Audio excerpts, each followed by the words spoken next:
JB Koshy റിപ്പോർട്ടിന്റെ തൽസ്ഥിതി സംസ്ഥാന സർക്കാർ വ്യക്തമാക്കണമെന്ന് മർത്തോമ സഭാധ്യക്ഷൻ ഡോക്ടർ തിയഡോഷ്യസ് മർത്തോമ മെത്രാപ്പൊലീത്ത.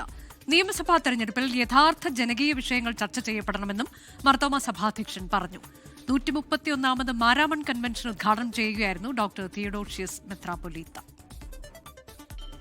കോഴഞ്ചേരിയിലെ പമ്പാ മണൽ തീരത്ത് നൂറുകണക്കിന് വിശ്വാസികളെ സാക്ഷിയാക്കിയാണ് മാരാമൺ കൺവെൻഷന് തുടക്കമായത്.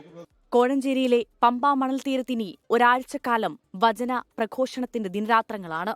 പരമ്പരാഗത ശൈലിയിൽ തയ്യാറാക്കിയ ഓലപ്പന്തലിൽ 1,00,000 പേർക്കിരിക്കാം. ക്രൈസ്തവരുടെ പിന്നോക്കാവസ്ഥ പരിഹരിക്കാനായി സമർപ്പിച്ച JB കോശി റിപ്പോർട്ടിന്റെ ഉള്ളടക്കം വ്യക്തമാക്കണമെന്ന് കൺവെൻഷൻ ഉദ്ഘാടനം ചെയ്ത് ഡോക്ടർ തിയഡോഷ്യസ് മാർത്തോമ മെത്രാപ്പൊലീത്ത ആവശ്യപ്പെട്ടു. രാജ്യത്ത് ക്രൈസ്തവ സമൂഹം നേരിടുന്ന വിവിധ വിഷയങ്ങളടക്കം ഉദ്ഘാടന പ്രസംഗത്തിൽ മെത്രാപ്പൊലീത്ത പരാമർശിച്ചു.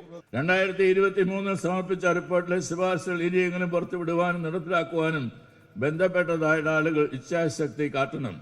മത അധ്യാപകർക്ക് ക്ഷേമനിധി എന്ന നിർദ്ദേശവുമായി സർക്കാർ വരുമ്പോൾ അതേക്കുറിച്ച് JB കോശി കമ്മീഷൻ എന്താണ് പറഞ്ഞിരിക്കുന്നതെന്ന് അറിയാൻ കഴിയണം.